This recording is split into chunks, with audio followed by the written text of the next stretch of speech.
Hey, what's up, people? This is the Option Podcast. I'm with Jacob LaBouliere. There he is. I tried to set up the chair higher for him. I'm going to bring the camera down. Buckle up, people. The episode starts right now.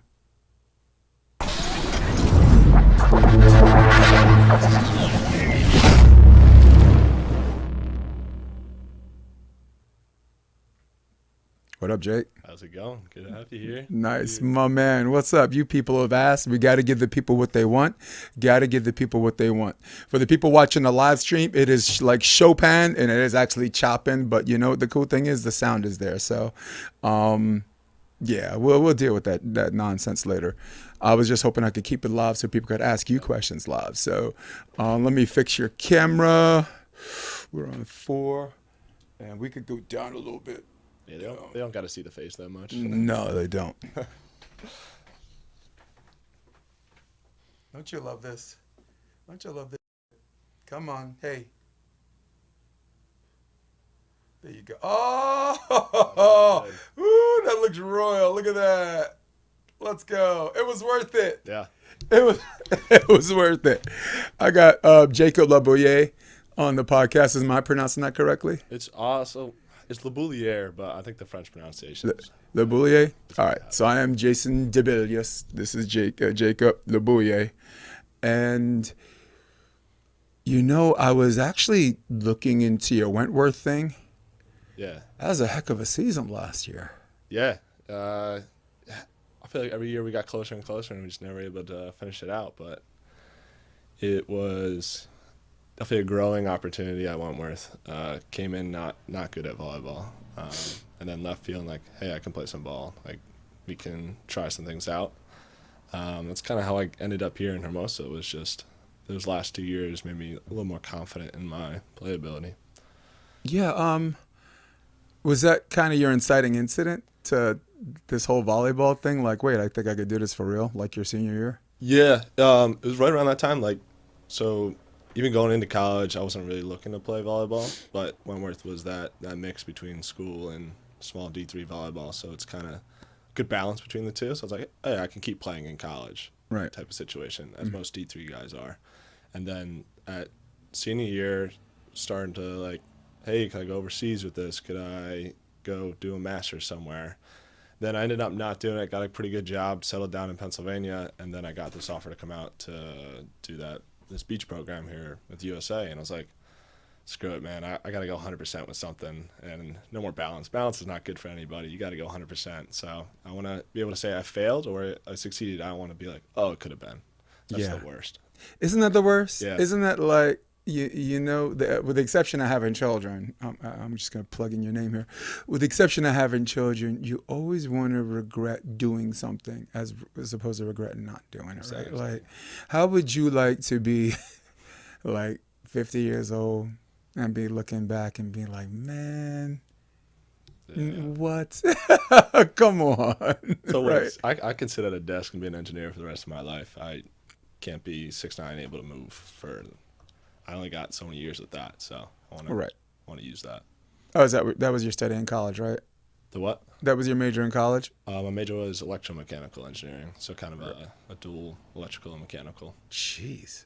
Smart kid. Yeah, I don't know. People say that. He said, I didn't get any academic awards, so we'll see. I'm actually just plugging in your BVB, beach volleyball database. It was you only have like 1 year on this. Now I just wanted to talk about some of the partners but that's later. Yeah. The decision to make you an OH at Wentworth. You're 6'9", for the people that doesn't see how he's sitting. The dude is 6'9", and I don't know. Was that just one of those things where like, this is nice. I could stretch out my legs and not sticking me in the middle?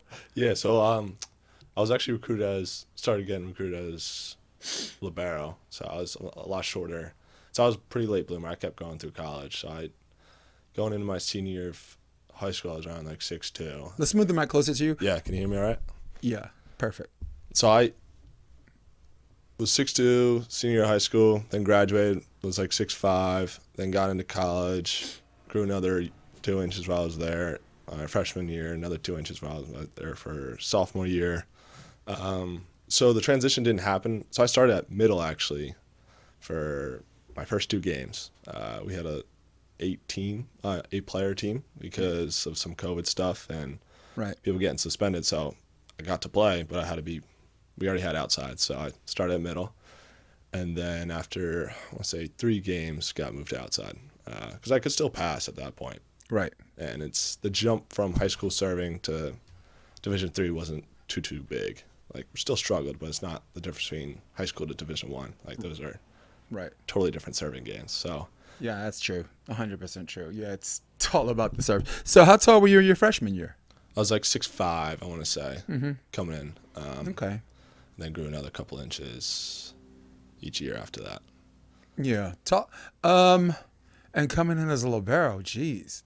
6'5" libero. Wentworth is one of those schools like once every 3 years they look like a D1 team. Yeah. You know what I'm saying? We had some athletes, definitely. Yeah. It's crazy.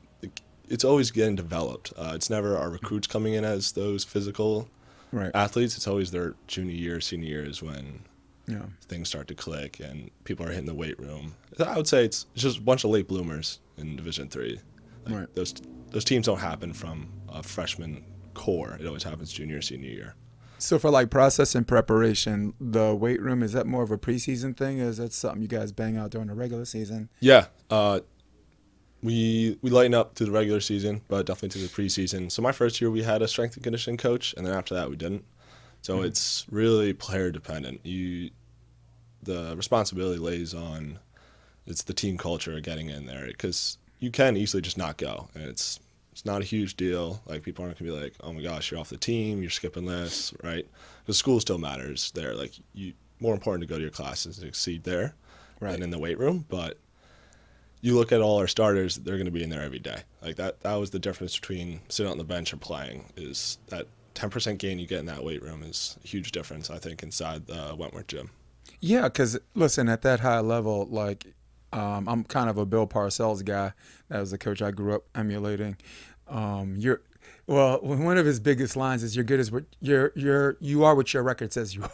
Yeah. Right. Yeah. He was a really no excuse kind of guy. But the other thing that he emphasized is either you're good enough or you're not. Right. Like when he was coaching the Cowboys, right? Drew Bledsoe, they paid a lot of money to bring him there, but he chose Tony Romo. Yeah. Right? Romo was someone he's like, like the Neil O'Donnell from the New York Jets. They paid a lot of money to bring him there, but Vinny Testaverde was the guy that was doing that. So, and Wentworth strikes me very much like Springfield in a sense that it's a competitive atmosphere in practice, and the best players will play. Charlie Sullivan's big on that. Yeah. What was your coach's name? Evan Gilio. Evan Gilio. We call him Gigs. Right. But yeah, definitely. Same guy, right? It's the same type of mentality. We'll stat our practices, and it's like, no, this kid's better than he's playing. Like, there's no. Right. You can disagree all you want, but the numbers won't lie. The results won't lie. So I think it makes it very easy to be, hey, I'm working towards this goal. I did better than my competition this week. Right. All right, I just got to do it for a couple more weeks, and then bang, I'm playing. Like, that's how it works, right?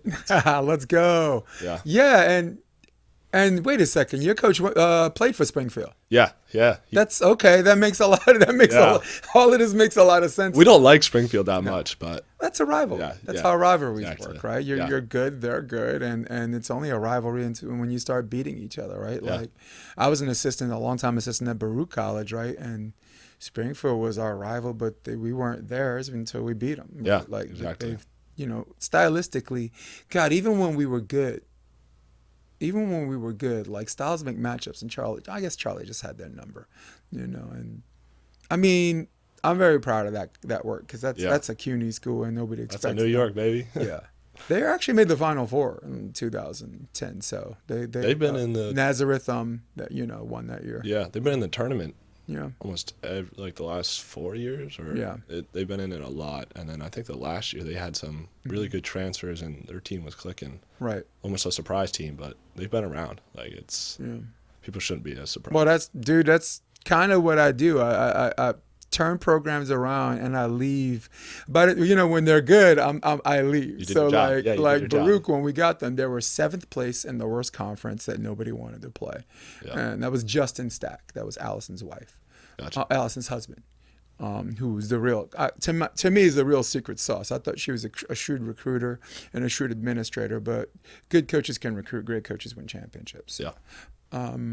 And he and I, I did a lot of work that last year, and I was a full-time student at the same time at Marymount, Manhattan, and seeing what they become from that, and that's, look, for the people listening, that's just my rep. LMU, I was there for their first winning season, helped turn around that program, the beach program, women's beach, but I wasn't there for the finals, right? So, so it's like your baby's growing, but you're not, like, you get to see it grow and then you're not there. Yeah, we got to let the college professor right, we gotta let the college professor teach that kid science, not me. I ain't teaching that kid science. Never even passed science, dude. I'm a moron. I'm a theater major. My major in college is I was in the BFA program at Marymount. That was I got lucky. I got good because auditions sometimes it's about luck versus preparation. Opportunity meets preparation. That's what luck, you got to be able to seize. You got to be able to seize. Yeah. Yeah. Or volleyball, like luck is the residue of design. That's what I always say. So if you hit a jump serve, hits the tape and goes over, it's lucky, but you still had to make the serve. Like the ball didn't make it to the tape. It didn't like, on its own. So you've had it hit the tape, not go over 1,000 times, and you learn, hey, I can't miss there at all. But you get lucky when it drops just an inch. And everyone was like, when are you going to start talking about beach volleyball? I'm just stuck on this indoor thing because it is recent, right? It was last year. It was, you guys, I think, were 32-2 or something like that. Yeah, I don't remember. I wasn't always good about Do you remember the records. 2 losses? I mean, the wins are impossible. When you get to 30, it starts to feel like a blur, but... Yeah, we lost to Vassar. Yeah. Another good school. That's the only loss I remember. I don't know who's coaching them now, but they had a guy, Jonathan Penn, longtime coach, that was just... I'm doing D1 work at a D3 school. Yeah. Well, they call Vassar like the baby Ivy. So I think they get some pretty good recruits in there. And they're also one of the last schools in the EIVA, too. Like Eastern Intercollegiate, right? Yeah. So they made the quarterfinals in 2008. That was before the NCAA D3 championships. Right. Yeah, because there were no D. There's still no D2s, right? And back then there was no D3. There was the Maltons. Yeah. The Malton Classic, whatever. And NECVA had a very big conference that made sure everybody had something that was inclusive. And Vassar joined NECVA later, but they were still EIVA. So. Gotcha. Yeah, 2008 quarterfinals, lost to Penn State, who won the whole thing, right? That's crazy. 1994. Made the EIVA finals. So that meant they had to beat NJIT. They had to beat probably St. Francis, right? Those are the schools you got to get through to beat them. And that was Jonathan Penn. Oh, that's crazy. Yeah, so that must have been disappointing, right? Who'd you lose to? Yeah, Vassar. Vassar. Yeah. It was. But it was tough. I'd say that last year I was really focused on school. Mm-hmm. I didn't feel like I was playing my best volleyball. Like it's a weird combination. You don't feel like you're playing your best, and then your stats or your results are showing that you are playing. And it's like that. It doesn't always match up to what you're thinking. Yeah. So I was just worried about my senior project. I was putting in a lot of hours. I was just so to lose. I felt like I could have just. All right. I think I could have put more out there, so it was a little frustrating in that way. Right. Which I'm not that type of guy usually. I'm usually a huge effort guy, and I was. It's just battling injuries in school. I was just like, who knows what it could have been if I was dialed in for those last 2 months. But what'd you learn from that? Did you learn that you could still have a bad day and still find ways to win? Yeah. So that's a big evolution for a young player. Yeah, the law of averages or the law of large numbers, right? It's your average is like people think, I had a bad day. I'm like, yeah, you're gonna have a bad day half the time. Like that's how it works. You're gonna have a good day half the time. Like it's 50-50. You're not always. You think you're gonna be 100% all the time. That's impossible. You're gonna be at 50%. That's how numbers work. Yeah. And learning how to still win and show up and compete every day, even when you're not. Right. Focus 100% on volleyball because you can't be. when you're in college, it just doesn't happen. No, not if you want to do good in class. Yeah, yeah, Right? yeah, Dude, trust me, I know. Dude, I went to Hunter for one semester, but I dropped out. I knew. I just went there to play volleyball, Yeah. and then went to Germany. But yeah, totally get that. I mean, and Wentworth is one of those student comes before the student athlete school. So I'm very the reason why we're lingering on Wentworth for such an elongated period of time. It's very, very rare that you see a school that has high academic standards like that and still manages to compete at a high level. Most of them do okay, right? yeah, You know, Harvard does okay, right? The Division I, but they don't offer athletic scholarships. yeah, which is crazy. You know, Ivy Leagues don't, right? Yeah. Princeton doesn't. You know, Sam Schweitzky, big shout out, Sam. Hunter High School. Yeah, Yeah, I was the coach there. yeah. I think Yeah, talk to me a little bit about that. How the hell do you guys do that? To be so good, you know, and the floor is yours. yeah. It's so you kind of have to have that relationship with your coach. It really depends on how they run the program.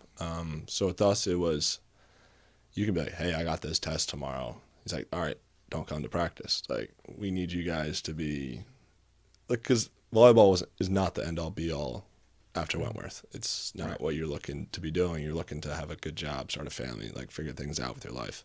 So it was very big on, hey, we're trying to win. So when you're in the gym, you are not thinking about school. You can't. Like, your brain has to be off from school. It's just volleyball. Give me those 2 hours. Give me that 2.5 hours.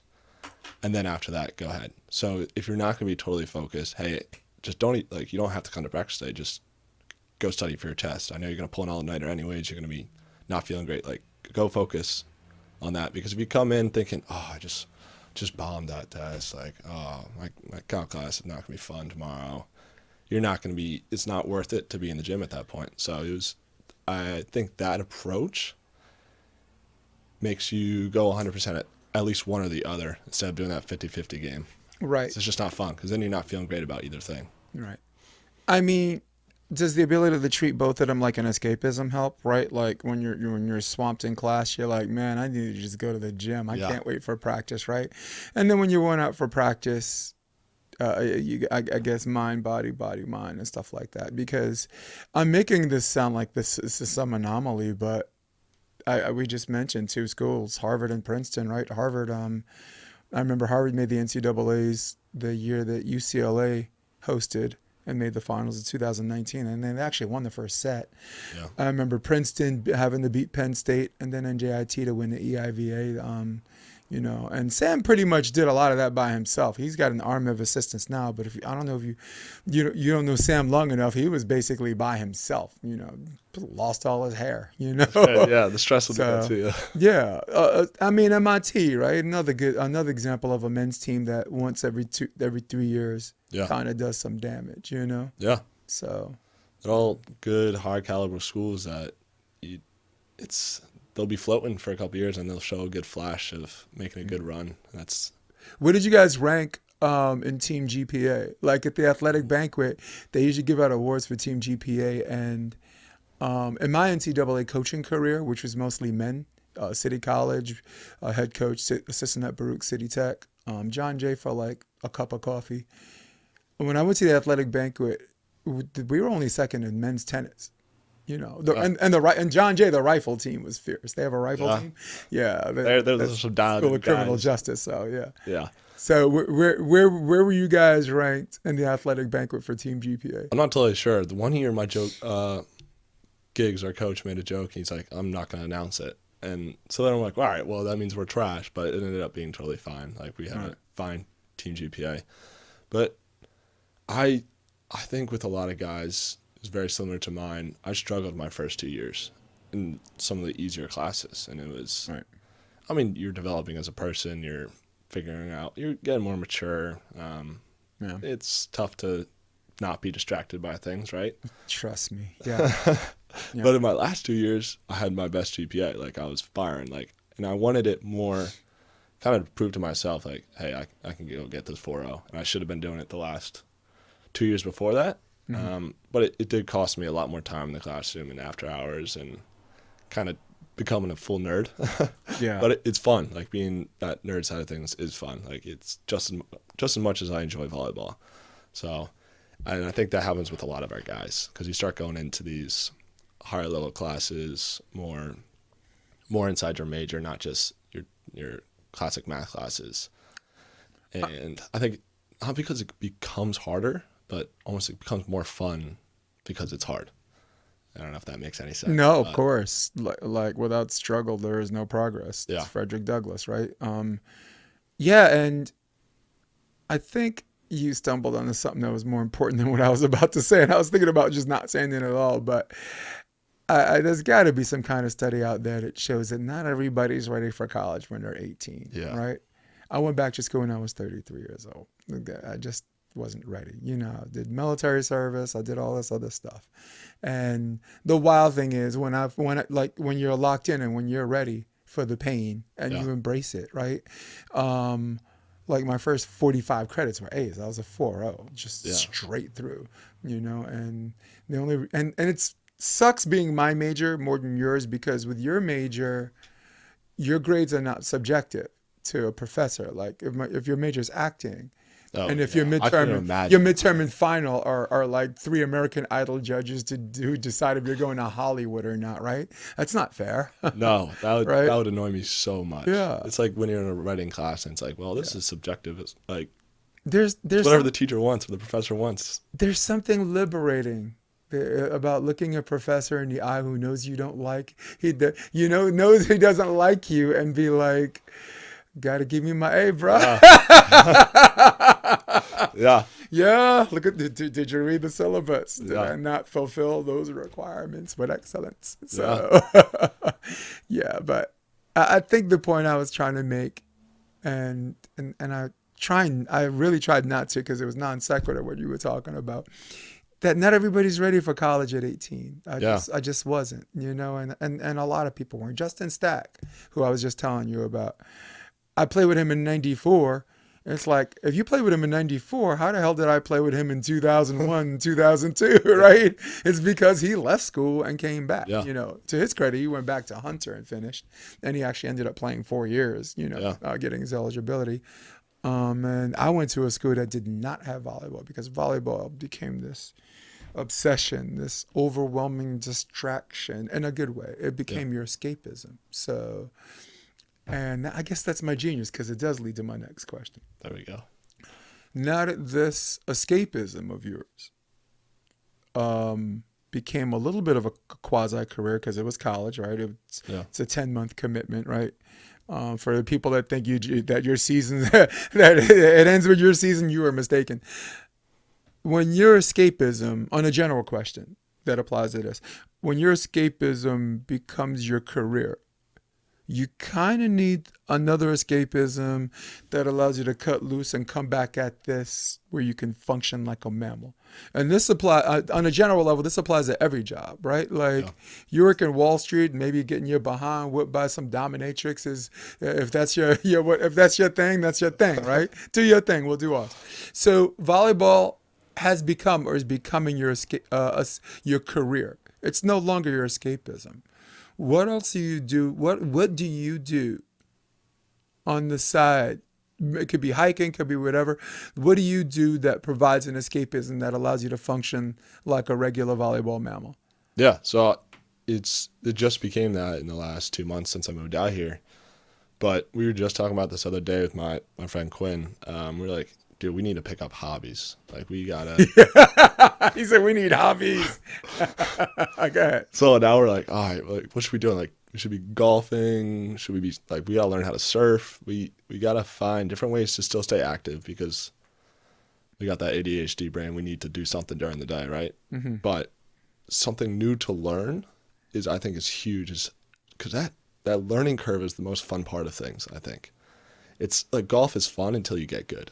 Right. In my opinion. Yes. And I think that's the same way for a lot of next things. Evolution, right? Yeah. Right? Because then you have pressure or expectations. But in that first 25% of learning something, it's the most fun because you're just on an uphill climb of, hey, I can do this. Oh, I'm trying a new skill. Like you're learning something new every day. So yeah, finding hobbies has been, I think, the most important thing. But then also, I've been going to tournaments like a fours tournament or a sixes half the time just to hang out and meet people. Like the other day, I saw you down at the beach at a pickup fours. First time I've ever been to a pickup fours. Wasn't that great? Yeah, and it's a different type of volleyball, and it's about hanging out and having fun with volleyball instead of performing. Right. And you got to have that separation, I think, inside any sport that you do. So I think that's helpful to keep that separation. Gotta love Tim Hovland too. What is That this? was crazy. What is this? A pillow fight? Hit the freaking ball. I was like, who is this guy? And it's wild because like the old heads know him, and Yeah. you know, anyone who's like 40 and over and knows him. But like if you're new to beach, Yeah. If I didn't know his name, I'd be like, this dude's a lunatic.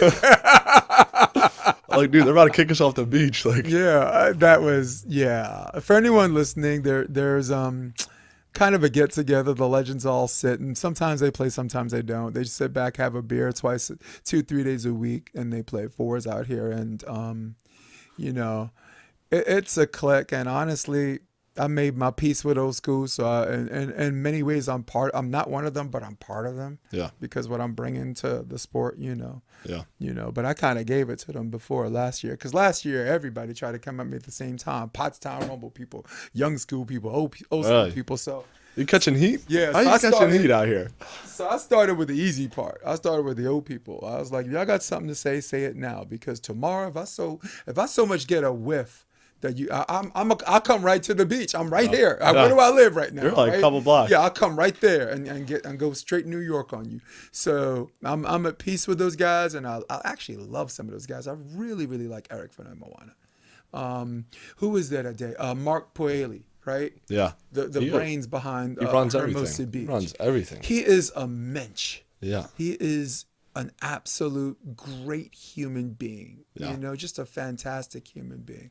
And there's so many of them I could mention. Like Ed Keller, when I moved here, the Mr. 16th Street, you know, always invited me for fours, you know. So yeah, I got to give it up to them. So that's cool. Like learning something. Yeah. Learning something's cool. And yeah, and then when you get good at it, man, it's like a next evolution, right? Like for volleyball, and I'm gonna say this to the camera, if you in your career at any point have never hated it, you've never competed at it hard, you've never competed hard enough. Do you hear me? Yeah.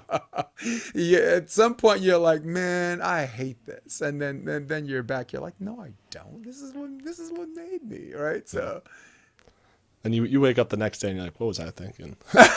right? Yeah, you're like, tell her I'm sorry. It's almost like a girl. Yeah. Man, I gotta wake up and tell this chick I'm sorry. Yeah, I didn't mean it. Take I didn't me mean back.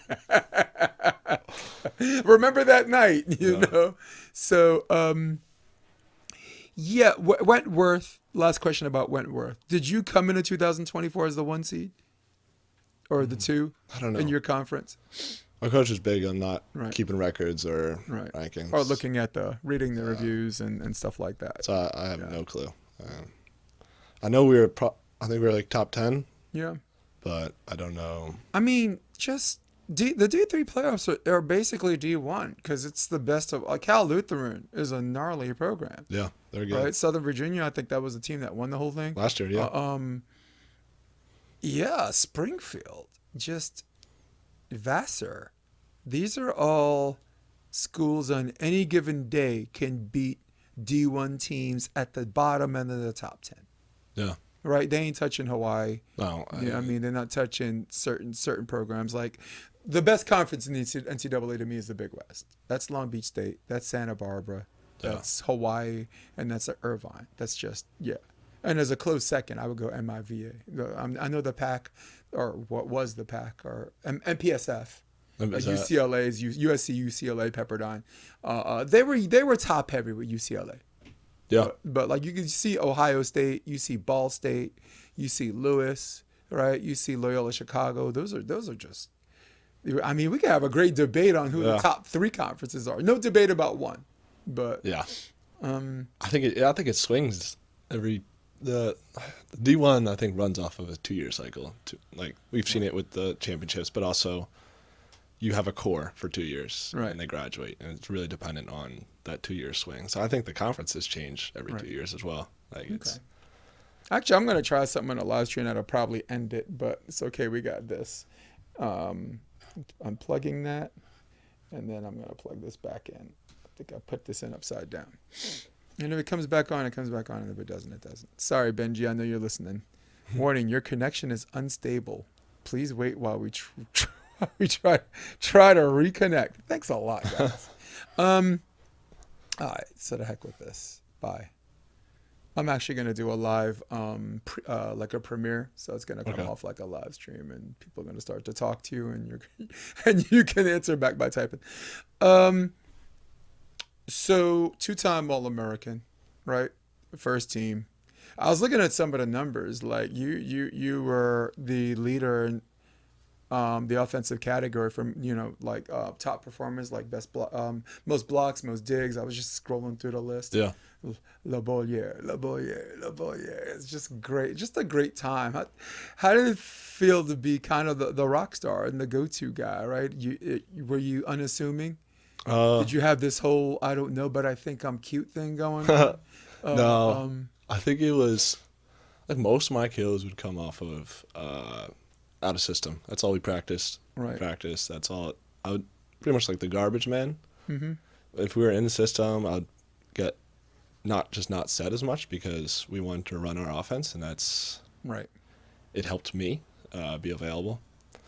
But we also had, usually, we were pretty much a pin-heavy team with really good blocking middles. Right. And then in our last couple of years, we got some offensive middles, which totally changed the game. It's tougher to defend, right? Yeah, it is. Yeah. It's crazy because when you're in system, they're going to go to you. When you're out of system, they're going to go to you, right? Yeah. Sorry, go ahead. But my focus was always just passing. That's all. I think that's what I'll die with is passing. And now that I'm on the beach, I'll die with setting. There you go. Yeah. There you go. Because nobody wants to play with a big that can't set. Yeah. Right? I mean, one of my best friends, Greg Faulkner, former Cal Northridge guy, is an assistant coach there for the women's team, and I think the men's team now. And he recently just moved out there. You'll love this one. He's the first one everyone asked to play forwards, but the last one everybody has to play doubles. That means you're missing something in your game. Yes, that means you're missing the ability to set your partner, right? So either you're going to be this option machine. Yeah. Wow, it's not even showing up now. Okay. How the hell with you then? Sorry, guys. I'm actually just trying something. At the same time I'm talking to him. This is why I should be checking my own show and paying attention to my valued guest. There's you got unless you're going to be an option machine, right? Yeah. You got to be able to set your partner. And good. This is a good segue to talk a little bit about the beach. And since we're on the subject of hands and trends, I guess setting, has that been the one that requires the most work? Has that been the one that some would consider tedious? Yeah. So I just had an end of year conversation with our coach, and we're trying to break it down into the steps to get the result. Not necessarily looking at the result. So it's like, hey, are you getting low enough energy? It's really transition setting.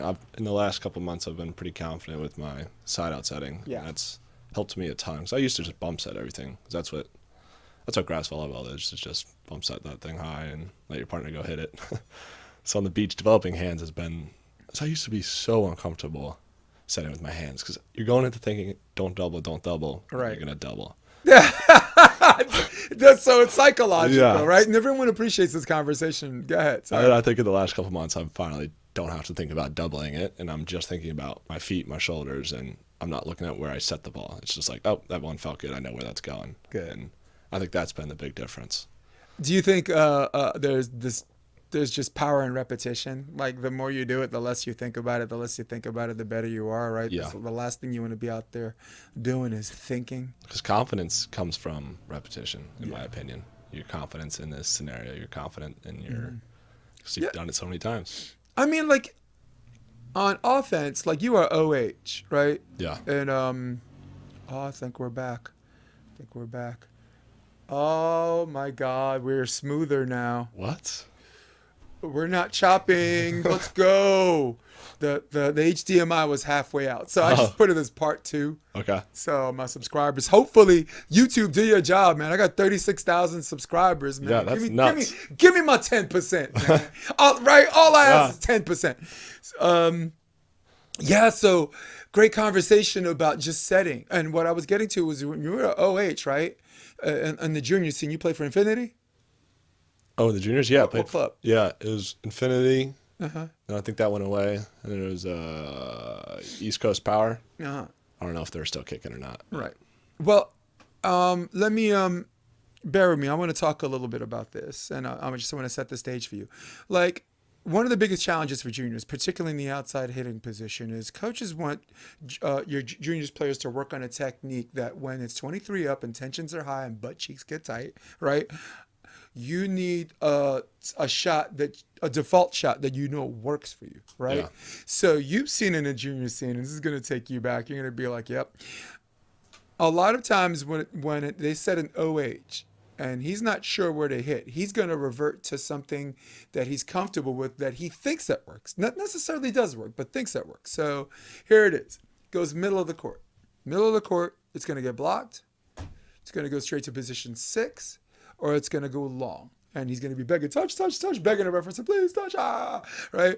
And we've seen that. You can finish that sentence for me, because you've seen that in tight game situation transition. They're just doing that because they do that because that is what they psychologically think that works, and it's their psychological comfort zone, right? Yeah.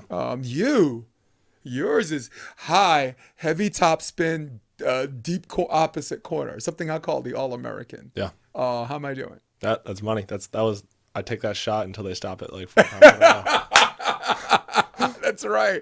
It is such a great shot, and this is smooth. We got it back. You have to see this. I don't even want to move the computer right now. It's not clipping or anything. Yeah, because we started with like a lot of people, then it dropped, then it came back up. And guys, don't be shy. Are you guys kidding me? You guys type comments in the comments section all the time. You guys be lighting me up. Don't be doing this because I got a nice guy on the podcast. So, I guess my question, and I'm setting the stage, how much does this, rhetorical question to me, but how much does this have to do with just coaching? Just saying, hey, let's do this 100 times, and in the game, it's going to be maybe hitting position 4 and 5 should be your default shot in this transition game. You know what I'm talking about. It's out of system. You're probably going to have a 3-man block, so you really can't see it. You're coming off the side of the court. Right? Yeah, that's all we drilled. If it puts there, you can only see this. Yep. Right? So it was so we did a practice where it's almost, I want to say 50% of the time. So my junior year, I was like, my knees were hurting, so I wasn't taking many jumps. The only jumps I'd take in practice was hitting that shot. Right. And it was two guys on a box with these boxing glove mitts on, like, you know what guys yes. And it was either we start by hitting it out of bounds deep to that corner, and then we start by going off the hands, and then we put in a live block, same shot. It has to be the same shot every time. And it's the only shot I ever practiced in college, because it scores at such a high clip, and then if there's hands in front of you, it makes it even harder to defend, because off the block digs are impossible. Right. Like teams can't pick it up because you can't be in the right spot. It's impossible. So yeah, and even if they do block it, it's like a coverable block. Yeah, right. It's not like a throwdown. Yeah. So I never had a sharp angle in my bag. I never had a straight down the line in my bag. It was that shot. Yeah. And every now and then I would try to mix it up with a backdoor line to that 1-6 seam, same type of shot.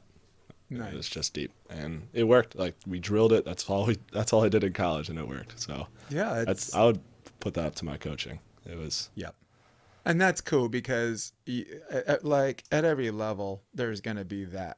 Yeah, there's gonna be that, and that's gonna be scouted. They know it's coming. You know you're doing it, and there are gonna be some plays where they're good enough to stop it or they're not. Yeah. Right. You can have a lot of scientific studies, and I use that term loosely because science and volleyball is related, but not really. Not if you're going to use studies from other sports, and not if you have a sample size that's not even related to you. Right. Like studies show my Brooklyn butt. Yeah, and this is why a lot of coaches don't even teach technique when the game's tight. You'll hear a lot of coaches say, hey, either we're good enough or we're not, you know? I coached Benji and Dexla last year, AVP the first, in the semifinals, and you know, and it was a team that they absolutely murked in pool play, came back at them, and I just said, hey, and I didn't mean for everyone to hear it, and I said, if you are what you say you are, superstar. And the coach who was actually who came in as his coach, I think his sister was just like, okay, that meant more than, hey, let's run a back set, fake it, then go back out to the winds, to the ocean side. Come on, you know, that works too. Yeah. But sometimes the extra jolt in the charge you have of someone saying you're the man. Yeah. It makes you feel that much more It's temporary, but it's the end of the game. You don't need something permanent for 2 points, you know? And just pray it works. Right? Man, right? This game goes 30-30, man. So you talked about transition hands. Scott Davenport? Yeah. I like him a lot. Yeah. New Yorker, by the way. Oh, I didn't know Rochester. That. Rochester guy. As his star. That's yeah. New York. Explains a lot. Yeah, that's all the way up there. I like that. Yeah, that explains a lot. So John Mayer, when I worked with him, some of the setting practices, he would assign, and this is where volleyball comes into play, people. He would assign something called a volleyball focus. Something that I'm the more experienced coach than him, but I actually learned from him, and I take it and run. For example, like if we're doing a passing focus, I would assign some people like your focus is holding. That little exaggerated thing at the end where you just leave your platform out there for the layman's at home. Yours is like straight and simple because this person's J-hooking at the end because he wants to be cute because passing be easy, right? Yours is one move to the ball, right? You're an angle passer, not a midline passer. So one move to the ball because midline passing in a classic sense of the definition is 2 moves or more, right? Yeah. So does Scott in USA practice, does he do certain drills like that where he assigns a focus? Yeah. So we'll do a drill to develop the skill, but you already have the focus for maybe that week or maybe those 2 days of when you transition set. Are you looking back when you do it? And then you rep out how many times did you do that? And out of the amount of attempts that you did, you're not even looking at the result. Was it a good set or not? It's just kind of breaking down the skill. Mm-hmm. You're like, all right, I went 20 for 20 this week with not looking back over my shoulder when I did it. Nice. Maybe I got better, maybe I didn't. But now you're developing the skill and the foundation for that. So what's the next step? It's lifting with not your back, but your body and your legs. So I think breaking it down that way, because it's tough when you're practicing, because you're not always winning the drills, you're not always winning the competition days. Mm-hmm. So are you winning what you're supposed to be doing? Are you winning what your responsibility is in that situation? Which I think is a really good way to break it down and be like, hey, I sucked this week, but I did exactly what I was supposed to do with this setting practice. And it's a good outlook to keep you focused on getting better, not necessarily just focusing on winning. Amen. Yeah. Is the rationale behind not looking over your shoulder, is that just one of those things that when you're angling your platform that you're facing your angle? Exactly. It's like you practice going over the shoulder like this, but then when you start looking, you start twisting. Right. You're like, if you do this right, it's going to go exactly where you want it to. You don't need to look. Right. Same thing with back setting. You should never go. Yeah. You always see the guys. And we all do it. I know, but you look at those pro guys indoor, they go. Yes. They don't even look. They know. And my guy from Argentina just doing a walk away. So looking doesn't help you. It helps you after. Right. But it doesn't help you while you're doing the movement. Right. So there's no point in doing it. That makes so much sense. As well as the angle on your platform thing. Like I understand facing your angle, right? You're facing your angle, right? See where my lower shoulder is, it drops. This goes here. So now your margin for error, your worst case scenario is towards the net. I get that. Where and I catch, as a coach, because I took the Euro from coaching. Yeah. I catch so many teams on left shoulder, sir. Yeah. Because right-handed passers, a lot of them, they're angling, right? But in their left, they're doing this. Yeah, they're see trying what to my face is? Yeah. And look where my forearms are. Trust your shoulders are good. Right? There, Right. So, and lefties are worse. Lefties, You work that right shoulder, it is an absolute nightmare. Lefties turn into midline passers to protect that right shoulder. Yeah. All of them. They'll always drop they'll drop the hip to the right. Let's drop some names. Yeah. Ben Vaught protects it with his life. John Mayer when he played. Tim Baumgren, who's Kyle Friend's boyfriend player. Tim Brewster. Right? All of them. And it's weird because I feel they get mad at me because they feel like I'm giving away the show. But no, if you're a lefty, you for some reason we're always thinking big left for every sport. Yeah. Did you know that Mike Tyson is left-handed, and he was coached to fight right-handed? Yeah. You know? Did you know Matt Anderson does everything with his left except play volleyball? You know, Oppo, right, for the U.S. team. Maybe not anymore, but I just saw a video. I think he was still playing. Yeah, class act, man, he's so much fun. He's so much fun to be around because you want to cheer for him. He's such a good dude. Yeah, a root for type of guy. Yep. Penn State, right? NCAA champs. Yep. Yeah, they beat NYU in the EIVA. Yeah, now NYU's quarterfinals. Yeah. Yeah, NYU had a really good team though. They have Jose Pena, old friend of mine. He's the head coach. Okay. Patrick Dietz, the assistant coach. They're known as Pat Dietz. Okay. Good friend of everyone on the East Coast.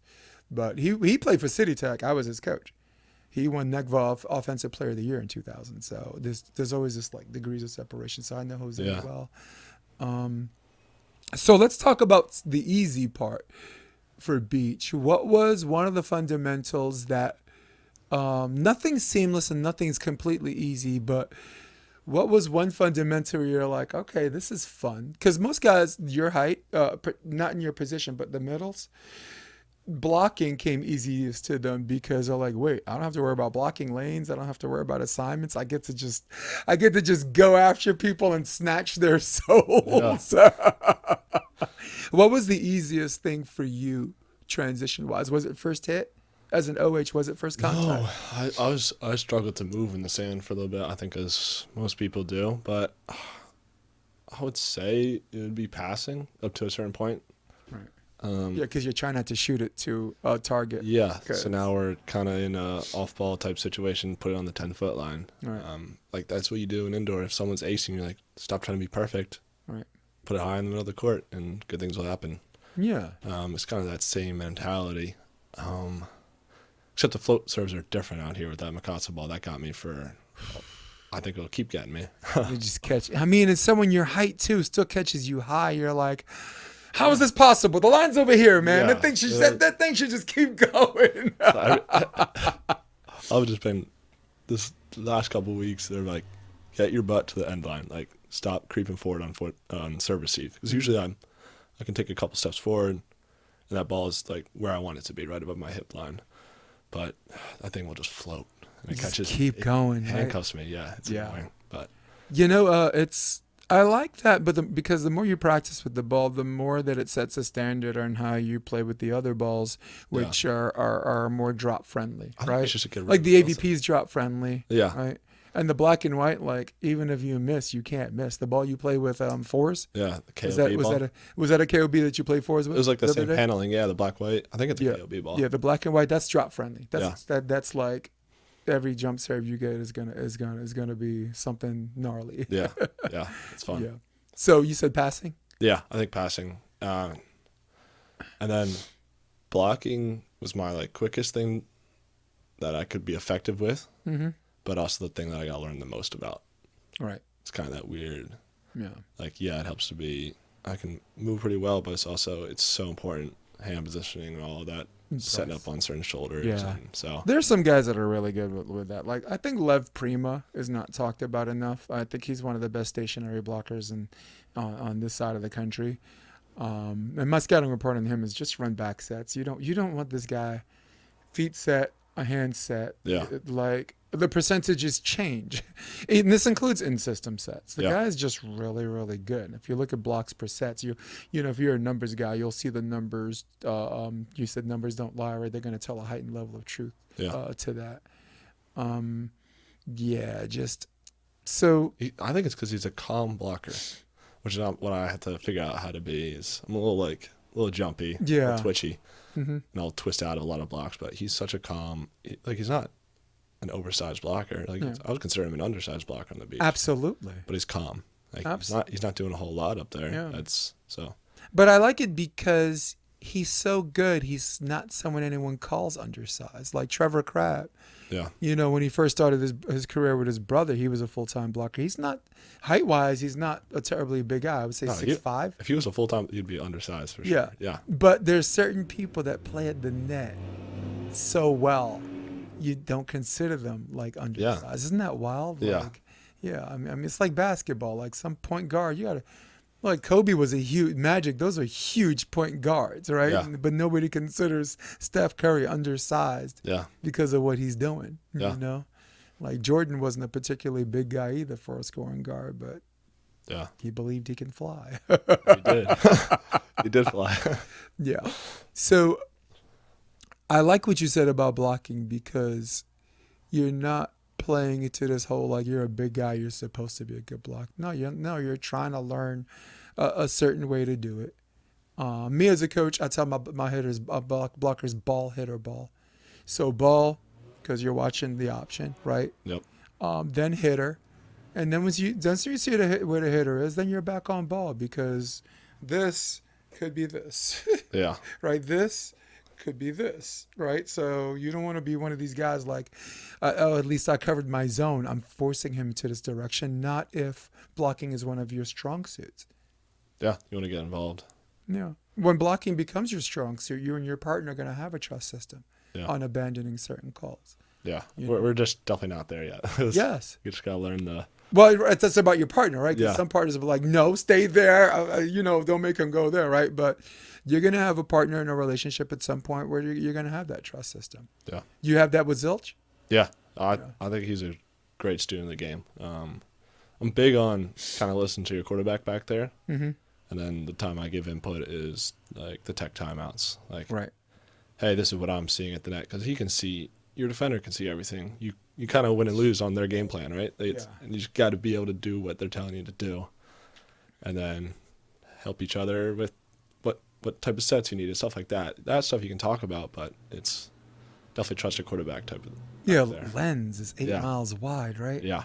Yeah, man. I remember Evan Corey wanted to become a defender, right? Because when he was cutting his teeth, he was a full-time blocker because he was athletic and he wasn't at a certain level yet. But then he was like, man, he's like digging is complicated. And he was like, it was like terrifying to him. Yeah. And I, again, someone like you that could take care of first hit, I wouldn't be surprised to see you play with a big and just have two bigs. That's what we're going to try. I'm going to be playing with Dave for the next couple tournaments. Dave. Big Dave Wave, Wyzoric. Yeah. Yes. So he's going to be. Say that name again, because I can't. I think it's Wyzoric. There we go. Yeah. We just call him Big Dave Wave. Yeah. He's a funny guy. I'm like, we have Dave, and he's looking at me like, go ahead and say it. Yeah. I was setting you up. Right? Yeah. Not bad. So, where'd you play this year? Let me go on camera too, because I got a little BVB thing that shows the Virginia Beach thing. So let's go there. And let's zoom in on this. Let's talk about some of these people. Scala de Sol, Ryan Smith. That's a good win, dude. Yeah, that was to qualify. That was your play-in. Yeah. Right? So yeah, the audience can see that. We had a match before that, but it wasn't like too difficult. But that one was, my partner was like, hey, this is the one we need. Absolutely. Yeah, the one before that was like a warm-up. Look at the scores. Let me zoom in on the scores. That's a beer game right there. Well, we like Jeremy Ayers. Yeah. We know him. He's a Pennsylvania guy, I'm pretty sure. It's like, I love you, Jeremy, but if I hold you under 10 points, you got to buy me a beer. We call those beer games. Okay. But hey, let's take a look at these scores here. Take a look at 22-20. Take a look at 22-20, right? Yeah. I think you guys are very, very backwards, finding a way to beat Prima and Klajnich and lose to Mortimer and Plummer. Clearly, like, in the rankings, one team's better than the other. But I guess Plummer had a better sample size too. Saw you coming a mile away. I think. So we beat DJ and Lev. That was our one seed in our pool, and then I think Alex and Plummer. We played one set, and whoever won that set on the second because it was super hot. So teams were cramping out. It was like, Jesus. probably, I want to say, like you had to wear sand socks. I know Samuel's got blisters all over his feet. Like it was bad. Yeah. So we're like, all right, whoever wins the first set, same score, second set. Yep. And that's kind of how we did it. And this is, what date is this? This is June 27th. Yeah, that's a gnarly time to be at Virginia Beach. Yeah. It was, Yeah. that sand was hot. I've never played on. I was like, And Samuel's, yeah, he's dealt with that too before. yeah, And, felt bad. He was in that tent like all day. well, in 2022, he played in Atlantic City. Like city sand gets hot too if you don't. And by the way, yuck. Yeah. It is a yucky beach. That's not the best beach or area, but No, it's not the best time of the year to play in that sand. Yeah. It's July 23rd at that time, and yeah. This is 2022, right? David Lee, who won, his toenail fell off Yep. from the heat, right? People were in sand socks. It was burning through the sand socks, and Jeff literally had to learn how to crawl walking before he can run again. He actually stayed here. He stayed with me at the house, and I told Jeff, I'm like, because he wanted to go to Seaside. I said, if you go to Seaside, you're gonna mess up your feet, and you will not play in Manhattan Beach. Don't go to Seaside. Yeah. You know, Manhattan Beach. Him and Adam already had. You know, you're getting paid to show. You're in the draw. Yeah. You don't Good. have to go through the gladiator pit. So stay at the house. You know, because Jeff stays with me when he's here. That's my brother from my mother. But let's go back to these scores, because I was trying to make a greater point where I wanted you to just take over, and I don't have to talk more than you, because I can talk all day. The cool thing about these scores, and what benefited you, I think, as an indoor player, is you know that championships are not won in blowouts; they're won in 2-point victories. Yep. So I've lost them. Can you see the scores from there? Yeah. Look at that. Look at all of those. Yeah. That determines.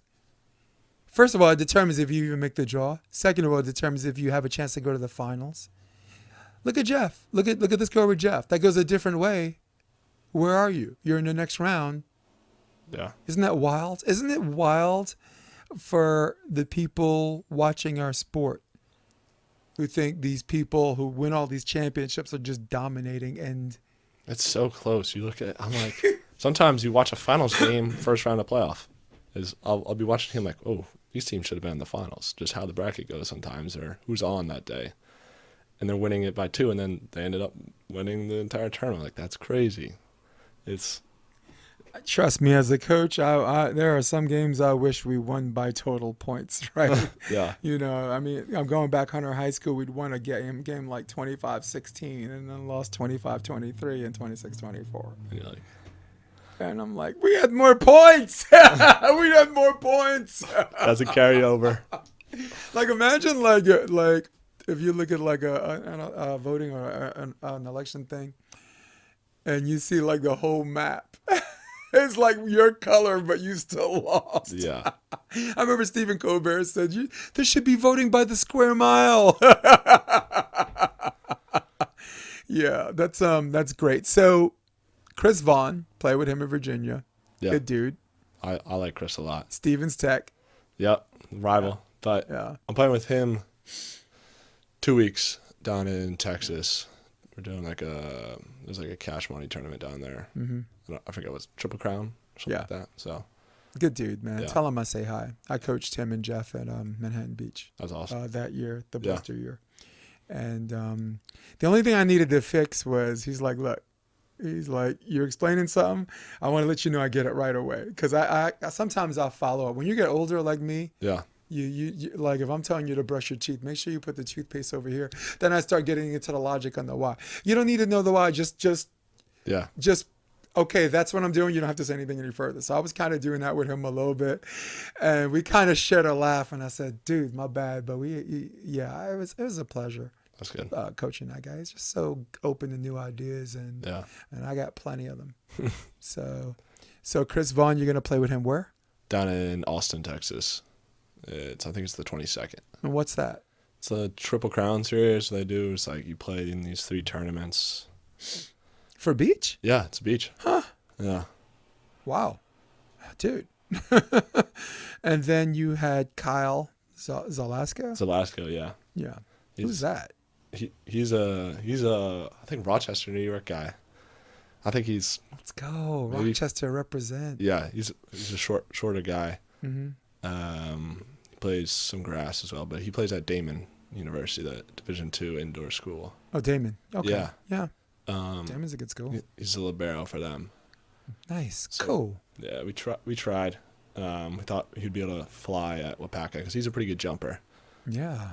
So it was. This is a bi-coastal podcast, man. Yeah. We're name dropping 60% of them East Coast guys, right? Like you play Kevin Knight and Oren Zindorf. Yeah, that's East Coast guys. Yeah, well, Kevin's at Florida. Florida right now, yeah. Yeah, he's like you. He's really smart. Yeah. Yeah, he's in the lab inventing, I don't know, longer lasting light bulbs or a cure for cancer or something. I don't know. Like TJ Jerko. Yeah. Kevin Coyle. Then you go West Coast. Let's go back to this. You go Jacob Landell. That's a banana slug. Yeah, that was a tough loss. Probably played against your coach in 2010. He played, I think they're around the same time. No, maybe not. No, he's newer. Bryce Mayer. There's the one that played later. Yeah, Ian Satterfield. That's a Long Beach State guy. No, maybe. I don't know. Let's click on him. Satterfield's Long Beach? I think he played the same year. Yeah, Long Beach. He played the same year as Duncan Buttinger, David Lee. He's an older cat. Oh, really? Yeah, they were in the semis or young. finals. Yeah. Well, he's Asian. I'm gonna get flagged for hate speech on YouTube. No, but look, I've never met a middle-aged. They're young, and then one day they're old. I've never met a middle-aged. Yeah. Got to take that out for YouTube because they're all sensitive. But think about that. That's funny. He's like, wait, do I know one? Your wheels are turning right now. Yeah, I don't think I do. So what's one thing you said you showed significant improvement in transition setting, right? That's side out setting. Side out setting. Transition setting is what I want to get better at. Got you. Because those are my two questions. What's one thing you want to get better at, and what's one thing you showed significant improvement? You're just like, you're two for one in me right here. Transition setting for sure. I think that's how you win games. Right. And then serving. Everybody can get better at serving. Something you can do on your own. All right. We're kind of seeing the game go that way in the international. Like, it used to be just a drop and float, but now guys are ripping. Like, right. And you can get that good and hit. Technically, you could go hit 100% of your serves. It's possible. Right. Well, it's called pressure. Yeah, right? But no one's going to go do it, right? Right. But yeah. See how close you can get to that. Can you hit your serve 70% of the time at 100% speed? Like, that'd be crazy. 100%. Yeah. I want to talk about Pottstown Rumble for a brief period, but I want to land by saying this. Perfection is greatness. Greatness is man's failure in his pursuit of perfection. Yeah. Greatness happens when you try to be perfect and fail. So you're not perfect, but you turn out great. Who did you play with Pottstown last year? Kam Beans. No, this year you played with Kam Beans, right?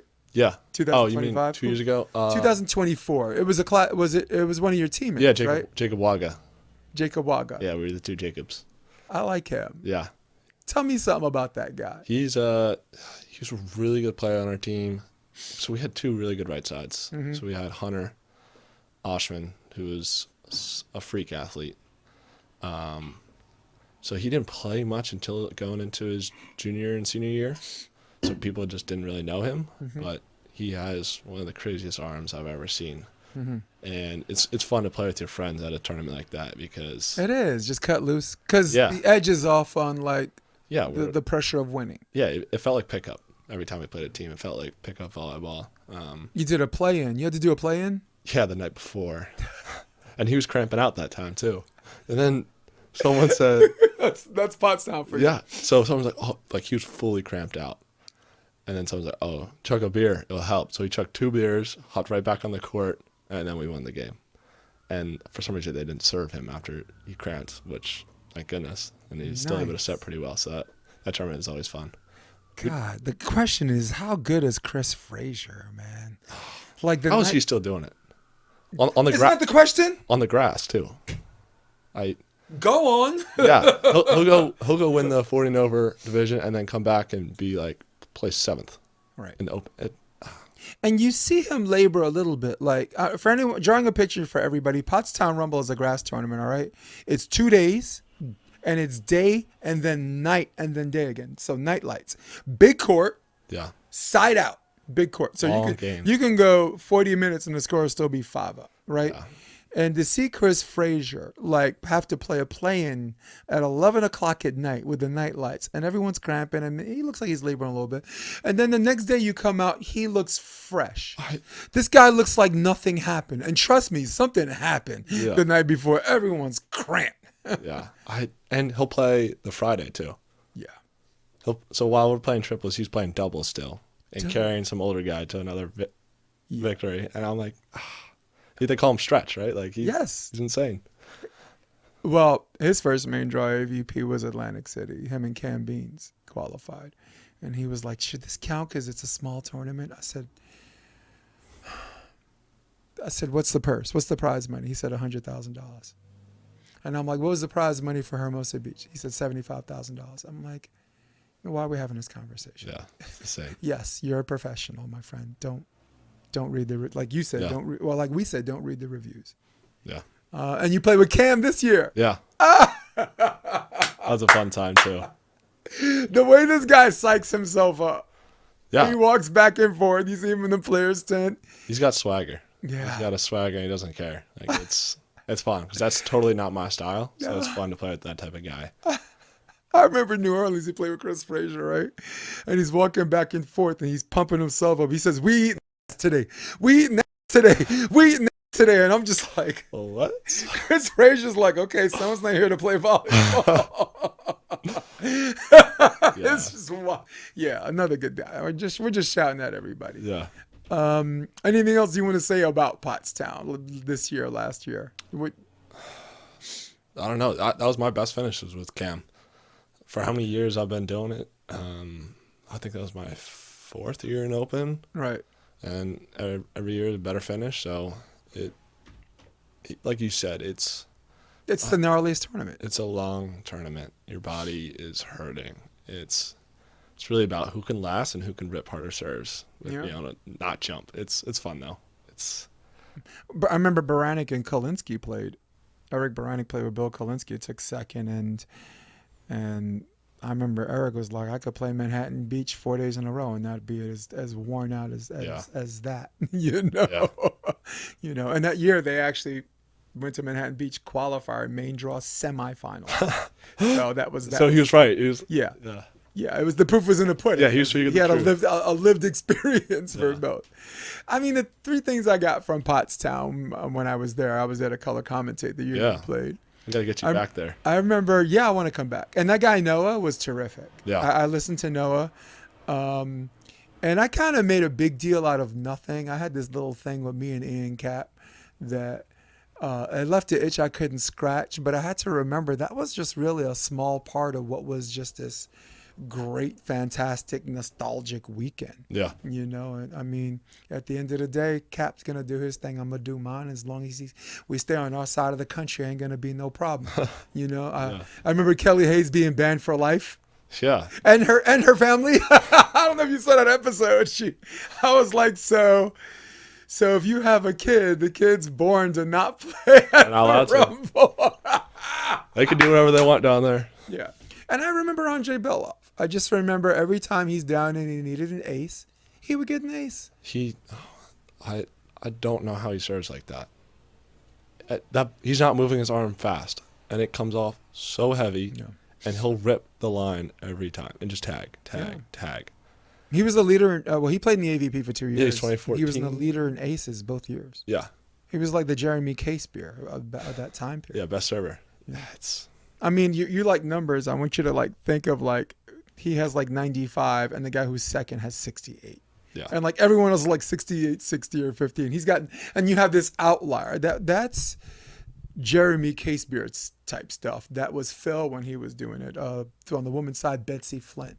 Like, I'm like, where is she racking up all these aces? But so a quick story about him. I'm in Central Park. I'm playing pickup. I'm playing with Patrick Dietz. Okay. And he's playing with someone called the Queen, Ren Osborne. Yeah. Basically, Ren Osborne looks like Kris Fraser without the muscle. Skinnier? He's an anorexic Kris. Okay. Meaning he could jump and move around. Yeah.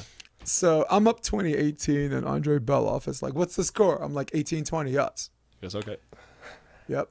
Yeah, go ahead, finish the story, because you can guess. He's at the goes service back there, line. rips 4. That's it. Yeah. 4 aces. It's so annoying. He said annoying. Like, how does he do that? I was at a tournament in New Jersey. I forget what it's called, but Chris Vaughn was putting on a tournament with Dentler. Right. And Belov was there. And we were playing, and while I was warming up and stuff, Belov was like, you could be good, but you're not. Like, you don't care. I was like, Belov, I look like I'm trying 10,000 times harder than you are. Like, what are you talking about? I was like, are you kidding me? You're drinking a beer right now on the side. Like, he gave up drinking, but he used to just, it looks like he has a beer belly, just, Yep.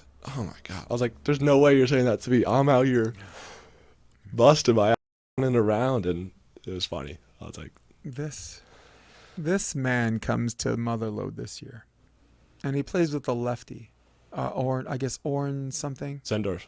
Yeah. That sort of guy, but Yeah. scoop every Just guy. a whip, a really fast jump, and like a poison left hand. Yeah. He was at Pottstown too. And Belov the day before is practicing his jump serves, because it's the Mikasa, which is not exactly jump serve friendly, and it's also in high altitude in Aspen, Colorado, so everything is already floating. And he was the only guy out there I saw jump serving the Mikasa. Everybody, like every player, the bases, nope, jump float. Thanks, but no thanks. Jeff Samuels, I forgot who we played. We played with Peter Cano, jump float, jump, and nobody was jump serving except this crazy Russian. He was just insane, and I would like you to take the floor because you have a bigger sample size of the lived experience. But I want to start by I'll land by saying this: if you don't measure it, if you don't read it, right, and if you don't have your one move when he contacts, it's gone. It comes off so fast, and I think people describe that type of thing like it's called a heavy arm, right? Mm-hmm. Yep. You don't see the arm move that fast. Yeah. In baseball, some guys just have a heavy arm, and you can't tell how fast that ball's moving until it's on you. And it's the same deception of you don't see it out of his hand, and you wait to make a second. Like me, you can read where it's gone. Like, I can put a lot into it, but you'll see where it's going. Him, Right. It just pops off that hand, and it's lines. When you were talking, I was looking at my forearms because I feel Check like I for had bruises. Yes, I have psychological Yeah. bruises because they're not there, obviously, but Yeah. so because I'm on serve receive, I'm kind of helping them out, working out like serve and technique and just getting used to the environment.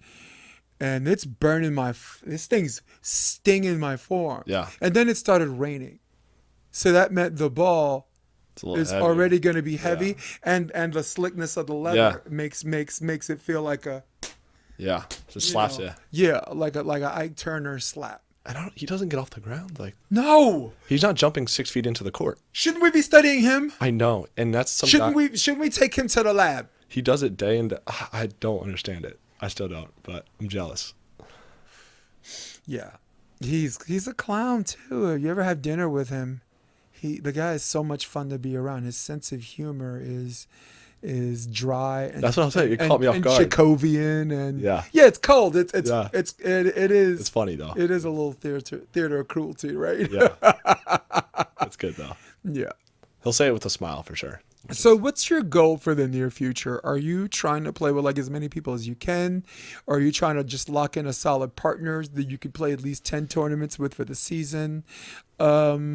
I guess without giving away too much of your strategy, what are you thinking? I'm still trying to figure that out. I see the value in building a team. Right. Right. You see that at the highest level. Everyone's been together for 2-3 years. And that's how you get really, really good. But it's also the balance between do I want to spend a couple years learning from a guy who's like experience is so valuable in this sport, especially since it's not just a physical game. Right. And usually at the blocker position, it's more physical than the defender. And being a good reader, like you don't need some superstar athlete to win you games. Like it's that balance between trying to win now or become a better volleyball player and become the best player you can be and be really good in a couple of years. So I'm still trying to figure that out. I'm looking to do more international tournaments as well. So my goal isn't just to be good in the AVP, but it's also to win internationally. Like a lot of the guys that are good on the tour, I don't know if their goal is to be in the Olympics. Like some guys kind of pick one or the other, and we see that with a lot of the players. So, but I kind of want to looking at 2028 and then seeing where I'm at when that time comes, and if it's something I could believe in for 2032, then I'd buy into it again. And so there it is. Trying to figure that out. Well, if your dreams don't scare you, they're not big enough. Yeah. So, I mean, I don't know. Yeah, right. If you don't have some kind of aspiration or some vision or visualization, what's the point?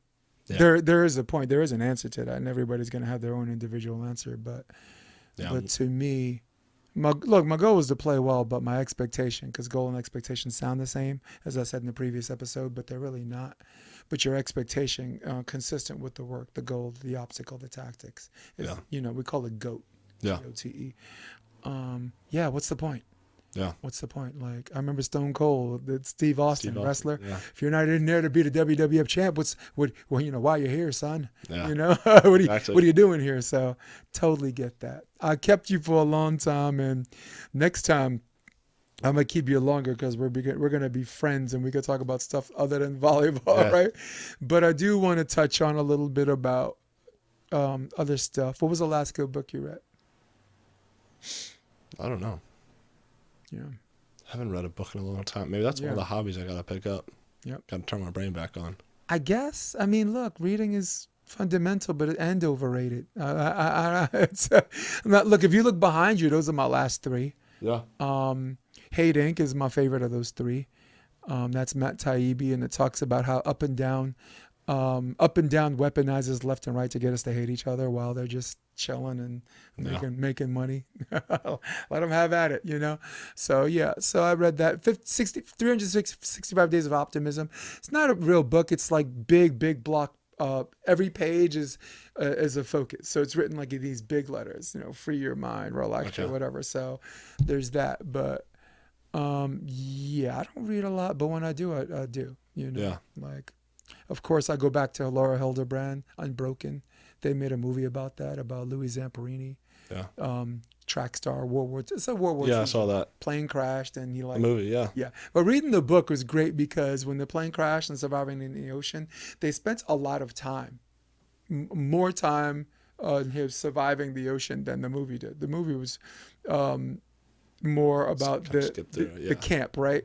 They skip through a lot of that because being in the middle of the ocean is terrifying. Yeah. You're with a bunch of fish who are trying to eat you, so. I feel like that's a slow movie if it's half of it's just in the ocean. What's a sports movie? Because I guess I'm going to ask every guest this. What sports movie, like, it gets you pumped up? Like, we could go rom-com. Jerry Maguire made me cry, but that movie's not pumping me up. When I was younger, what movie galvanizes you and like inspires you? When I was younger, it was like Remembering the Titans. Let's go! Let's go! Good. That was my impulse. Yeah. Yes. Okay. That was my impulse. I think that's I think it's everybody's.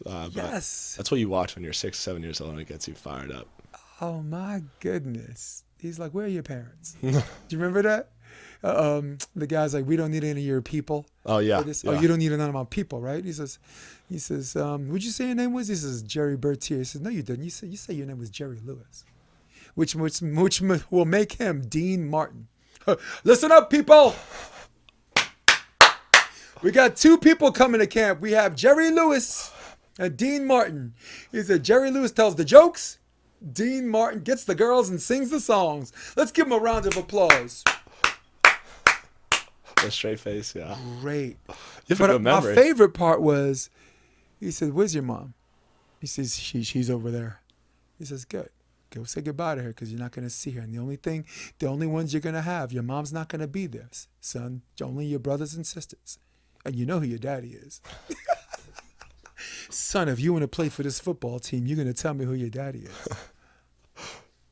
Who's your daddy, Jerry? And is this your team or your daddy's team? It's funny. Get on the bus, son. That was great. Yeah. Lord of the Rings or Harry Potter? Lord of the Rings. Me too, definitely. Ask I love Kyle Friend, he's all about that Potter. That's one of the books I read. It was Lord of the Rings and The Hobbit. Let's go. Great movies too. The movies did not necessarily disappoint but it was either. still good. It was really Right? good. Yeah, they did a good job. Marvel or DC? Marvel. Favorite comedian? Oh, I don't know. I go Chappelle impulsively because he just... The Chappelle Show was good. Yeah. That was like the first, like... Because everybody can get it. He was making money off his own thing. Oh, the Chappelle Show is Yeah. great. And the Gar family. I really like skit comics. Yeah. So I Think You Should Leave is funny. Okay. There's one on Hulu. It was a weird guy. I forget his name. I don't really know. But I like watching like skit comedy. I think it's funny. Nice. Favorite sport outside of volleyball to play or spectate? Mine's MMA. I love MMA? Yeah, I'm a big time MMA fan. And not just UFC. I like Bellator. I like ONE FC. Okay. Demetrius Johnson's my favorite fighter. Mighty Mouse. Yeah. Because I've seen him do things that we can choreograph and Still not practice. do. Yeah. Yeah. And he's doing it in the match. But those are flow state guys. Right. I don't think any of it's... How are you going to do that in the match, though? Yeah. That means they've messed around with it for so long. I'm like, how do you even think to mess around with that stuff? It's cool. Like, he did a judo throw. I forgot the fighter's name. And then when he's judo throwing the guy in the middle of the air, he clamps on an arm bar. So by the time they land, the guy's already in the arm bar and can't escape. I think their brain's got to be off. That's those things. yeah. You can't. Normal people don't do that. Yeah. I mean, fighting anyway is not you're like, what the hell am I doing here anyway? Yeah, they're in a... So what's yours? Sport. Probably, I'd say basketball. Yeah. Postseason basketball. There's not much that can beat it. Any player you like to watch? Big fan of the Celtics. That's my team. Celtics? Yeah. Are you a Tatum guy? Yeah, I like Tatum.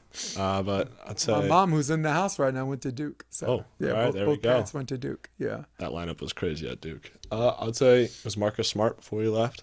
Smart is such a hard word. Yeah, God, he was you a pick him Boston. wisely. He was a Boston guy for sure, which is sad that we let him go. I But know. now I'd say Derek White.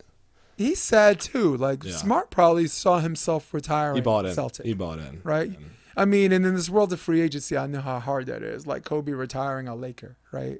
yeah. You know, like Magic retiring a Laker. Like, but that was more of a my age thing. Mm-hmm. You know, as a baseball guy, I was a Don Mattingly fan. I knew that guy was going to retire a Yankee. Yeah. Derek Jeter, right? Sandman, Mariano Rivera. Yeah. I hate yeah. the Yankees though. Of course. They're Everybody the hates worst. the Yankees. The worst. I'm a big Red Sox fan.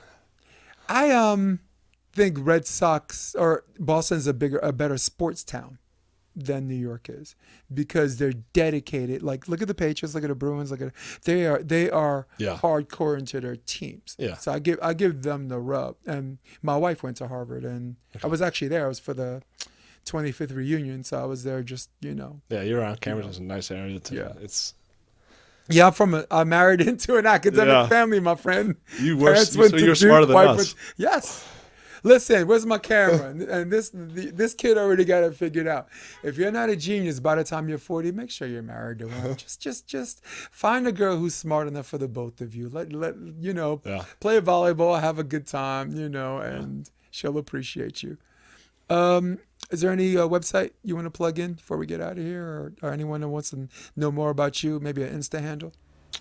Yeah, I got on Instagram, live like LaBouliere, Okay. but Nice. it's not. I don't have any websites or anything. Okay. Well, We'll have to figure it out. next year's gonna be Yeah. next year's gonna be different. I have a really good feeling about you, young man. I I have appreciate a it. really, really good feeling that and I think you're already prepared for it because your unassuming nature is just gonna allow the wave to ride its course. Yeah. I think you're right there. And that's why I'm like so happy to have you on. I'm gonna have a lot of people on next week. Savvy I think might come on. Sabi Simo? Yeah. And I'm doing a Veterans Day thing Oh, that'll be on sick. next Tuesday.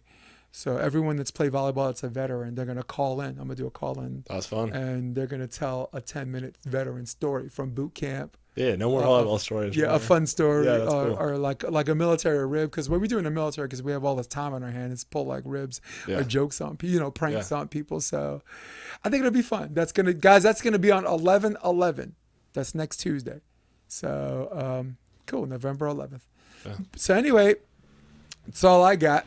And Jacob might love you guys, but I don't love any of you guys. In fact, I'm out of here. In fact, I'm disgusted with you. So for all of you at home, for all of you on your iPhones or iPads or Droids, does that even exist? I don't even know.